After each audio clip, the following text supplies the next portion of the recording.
If one word could describe 2022, then it would be perma-change. What's your word?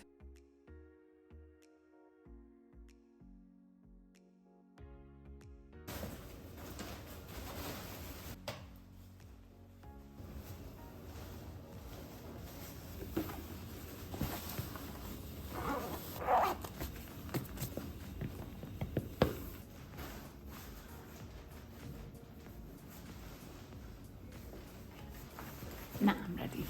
Hi, my name is Nikki. Welcome to my channel. I create videos about product design, UX design, UI design, and design career. So if this is something that you're interested in, make sure you subscribe so you don't miss the next episode. The new year is approaching, so it only makes sense to me to take some time and reflect on the past year. We do this all the time in software development. After each sprint, we have a retrospective. So it only makes sense to me to reflect on the past 12 months and set some goals for the new year. And how I'm going to do that this year is I'm going to use Year Compass. I will leave a link to this document in the description box so you can download it and go through this exercise by yourself. How I usually do an end of year review is first I review all of my accomplishments of the year. I review what I achieved, what's worth celebrating, and then I have a look at past goals that I did not achieve and what is the reason why I didn't achieve them, and is there something that I would like to carry forward to the next year, or maybe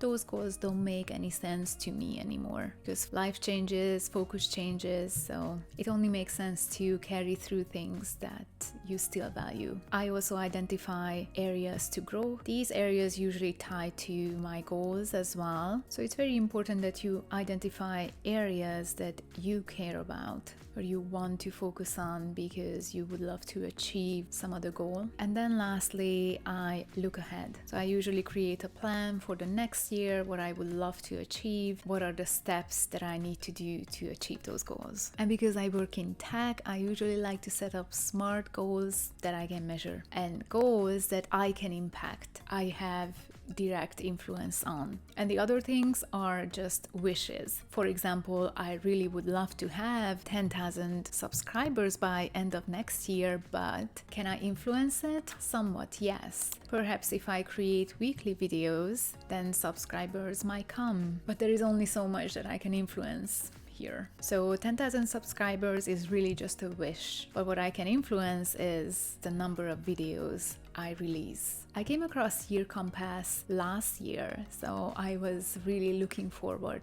to creating my Year Compass for the next year. So I waited nearly 1 year to do this exercise. Did you know that most people abandon their New Year's resolution by the 19th of January? It's not even 3 weeks. Yeah, and I've been there. I did abandon New Year's resolution in the past. That's why I don't have New Year's resolutions anymore. I do have plans, I do have goals, and I usually try to develop a new habit. And I like to stack habits. Like for example, I used to be a morning exerciser. So what happened in the past is I got up at 5 and then I brushed my teeth, I made my smoothie, drank a cup of coffee and water, and I headed to the gym. I exercised, showered, then went to work. So that was a habit. I've done that during the weekend as well. But now I want to create a different habit. Next year in 2023, I would love to focus on writing more because I've done NaNoWriMo in 2021. I knew that my best writing comes when I have a morning writing session. I actually need to change the time of exercising. I need to exercise after work or during lunch break if possible, so that in the morning I can focus on my writing.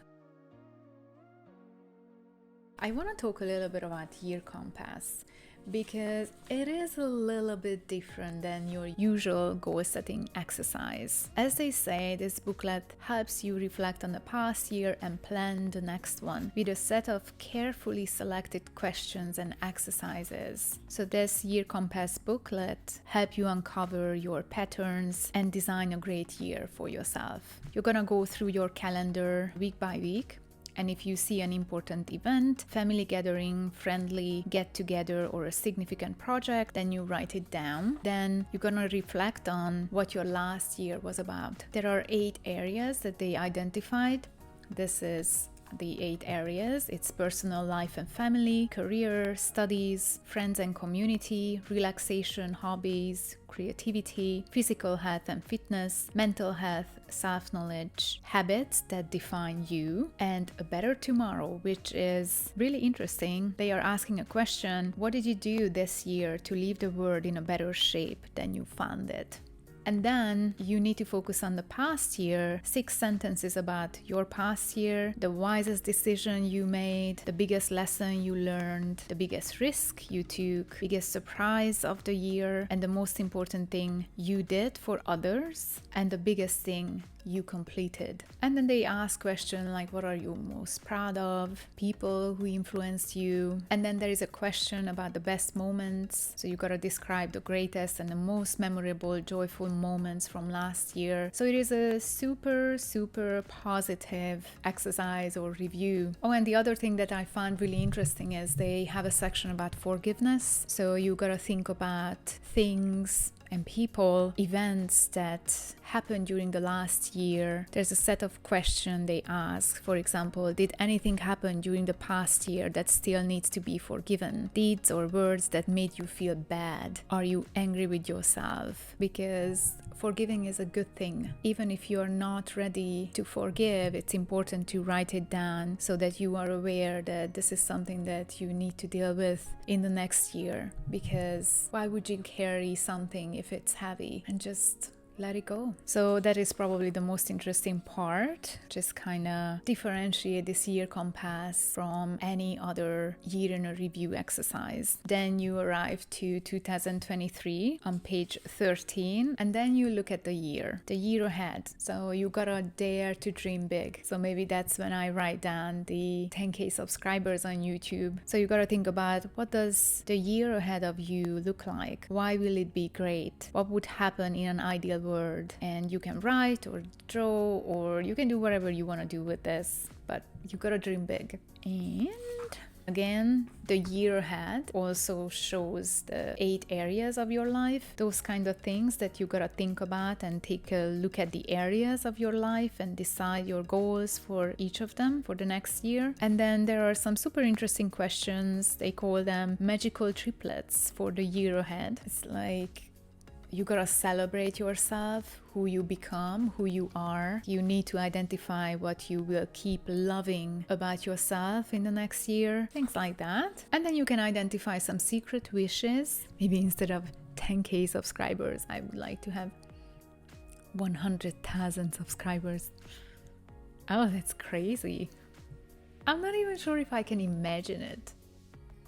I can definitely imagine it, but I'm not sure if I can believe this, you know? Oh, and in the end, it's really interesting because this is kind of like, it's a contract. So you date it and then you sign it. So this is an official contract for your next year. So get a copy and let me know what you think. It's not mine. It's done by my fellow Hungarians, and it's translated in multiple languages. So if English is not your first language, or you're not comfortable doing this in English, I think it's available over 40 languages. So you might find your language there as well. Yeah, take a look. So why I picked this word perma-change is because I felt that 2022 was just like a constant change for me. I finished a job in January, I started a new job in January, I finished that contract in June. I was hoping to start a Canadian job in August when I arrived to Canada, but the company withdrawn the offer, so I had to find another job, and I just started that in October. So basically I had 4 jobs this year, and it was just way too many. So that just created a lot of stress. You know how it is when you start a new job. For some reason, I always feel like, even after 10 years, that sometimes I still have some imposter syndrome. I'm not sure if it ever goes away. Sometimes I still feel it, even after 10 years in the industry. But anyway, I am good now, so I'm very happy where I am. I'm a UX design lead. It's a research-heavy position with a lot of writing, strategy, and future thinking. And this is exactly what I wanted to do. I wanted to focus on these kind of things. At some point, I will share more about this position when I can. But for now, I cannot really talk much about it. So you can look up my LinkedIn. Next year, I would like to keep the job. When I decided to join them, it was super important to me that people were nice there. And it's a great position and I can work remotely even. So that's really good. So regarding my professional life, like career-wise, I've done management in the past and I don't aim to be a design director ever. And what I would like to do in 2023 is I would like to deliver great work and I want people to like to work with me. That's my goal. I just want to be a better design practitioner, a better design strategist, a better presenter, a better public speaker. Yeah, these kind of things. To me, these are big goals because English is not my first language. So becoming a better writer, a better presenter, a better public speaker, being a more skillful and efficient worker. And speaking of public speaking, I just got my very first engagement and I am going to speak at a UX event in mid-January in Toronto. So I am super excited and nervous at the same time. Yes. So if you are in this area and if you would like to see how tall I am in real life, then come along. I leave a link in the description box. In the past year, I had 3 major goals. The first one was being mortgage free, like debt free. And the other one was moving to Canada from New Zealand. And the last one was being better at video editing. So the first 2 did happen. So financially, I'm pretty good. I'm very happy about that. And I did move to Canada. So that happened too. Yay. I saw the beautiful fall colors in Canada and I experienced some cold as well. Canada is definitely cold. Well, the last one, that just didn't happen. I really wanted to spend some time and upskilling myself in video editing, but I just couldn't make the time for it. I did not anticipate how much time moving from New Zealand to Canada will take. I didn't plan to get COVID and I didn't anticipate that the recovery will take so long for me. I just feel like I kind of lost 2 or 3 months from the year where I couldn't even produce content, or I was always on the road, or I didn't have proper internet, or I was moving from one place to another place and there was like so much uncertainty and had to take care of so many things. It was a lot of stress. So that's why I couldn't really make time for working on my video editing skills. But this is something that I would love to focus on next year. I have other plans that I would like to do. For example, I would love to create 4 videos a month for YouTube, but that is my ideal self talking. So, and I am not my ideal self most times. But the worst case is I create 1 video a month. So that is definitely doable. So I kind of aim for somewhere between 1 to 4 a month and we'll see how we go. I also would love to focus on my writing more. I would love to write about 1-2 hours every morning before work. This will affect my exercising as well. Exercise is super important to me. I had a spinal cord injury, so exercising and moving my body every day is not just important, it is a mandatory thing for me. If I don't walk or exercise, then I still need to do like about 20 minutes of stretching. It's a must, it's a non-negotiable. However, I am a morning exerciser, but if I exercise in the morning, then I won't be able to focus on my writing. Because when I exercise, I spend about 30-40 minutes in the gym, and I take a shower and have my breakfast, stuff like that. So it's kind of like 2 hours gone in the morning, which is not gone because it's very important. I'm working on my health, but I really would like to allocate that 2 hours for my writing, because that's when my brain is the best and the freshest, and that's when I can really work. So I need to shift my exercise time after work, or if it's possible, then I really would love to do my exercise during lunch break, because I work from home and there is a gym in this condo. I eat pretty healthy, so my goal with eating is I would like to maintain my eating habits. I do eat junk food, but it's not that frequent. I don't like chocolate, so it's not really a temptation for me. I do like pastry though, but you can rarely find vegan pastries. But I really would like to introduce more greens in my diet. I only eat plants, but I just don't think I eat enough greens, like salad, for example, or broccoli. Ugh, I don't even like broccoli, oh my god. Ugh. But maybe if I fry it, but then that's not healthy. Anyway, I need to come up with something. Roasted broccoli. Yeah, I like that. I like that, yes. I am such a long-term meditator, so I would like to keep meditating every day. It really calms me, calms my mind, calms my nerves, just sets me up for the day and for the night as well.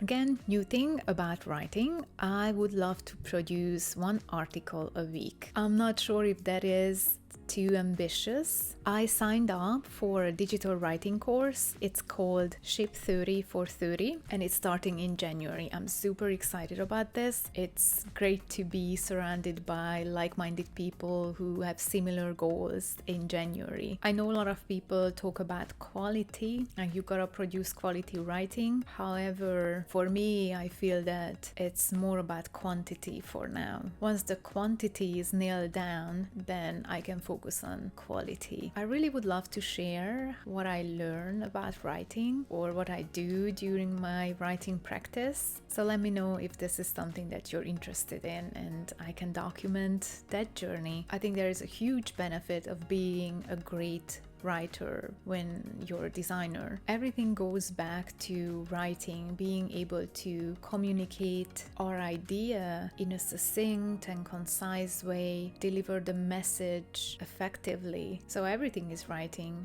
Slack messages writing, writing Confluence pages is writing, slide decks, documents, research reports, content creation is writing, everything is writing. I know I need to come up with a system and some kind of rules when it comes to writing. So writing 2 pages every day, maybe that will lead me to 1 article a week. I also would like to write in a distraction-free environment, so perhaps just putting my phone away, or don't even look at my phone in the morning until I start work. Yeah, I'm still figuring out the rules and the systems that I need to put in place so that I can establish better habits for myself. And the other thing, which is kind of like my side project, I really would like to create more digital products, freebies, and also some paid versions as well. So there will be always some free stuff that you can find on my website or on my Notion, or if you subscribe to my newsletter, then you will have access to a lot of the free stuff. But I would like to experiment with some digital products, paid digital products. Yeah, very excited about this. One of the hardest things that happened to me this year is losing my dog. I mentioned this multiple times. I had to write about it. It's such a terrible thing to lose a pet, and that was the biggest change for me. And I'm still coping with it. I'm sure I will have another dog at some point, but I'm not ready yet. Maybe later, next year. Maybe. The other thing that I would like to do is I also would like to start to draw again. I had a semi-popular Instagram account for my doodles, and I have this other YouTube channel for my doodles, but I haven't updated that for a long time, and I'm hoping maybe the second quarter of the year I can start producing more videos and more content regarding doodles, drawing and painting. That's all I can say about it for now. So regarding friendships, family life, I'm not forcing anything. You know, families are different. I am new to this country. I have a couple of friends here, and maybe that is enough. I just realized I am not that outgoing as I was before. I actually don't want to force people hanging out with me. So if it happens naturally, then that's great. But if it doesn't happen, then I'm okay with that. I have so many other goals that I would like to achieve, accomplish, and yeah, just really settle down here in Canada. That's what I would like to do. Travel around when possible. Luckily, my work allows me to do that. So that's the review of 2022 and my plan for 2023. I'm hoping to make this a series. Similar time next year, I'm hoping to create another video. So the goal of this video is basically make myself accountable so that I can review my goals, what I set now, and I can review them December next year. I really hope you enjoyed this video. And let me know your goals in the comment section. I'm really interested what your goals might be, what you're trying to achieve, and enjoy this time of the year. I got some Hungarian roll cake. This is with poppy seed and walnut, and super delicious. It's called bagli. Okay. I will see you in the new year. Bye.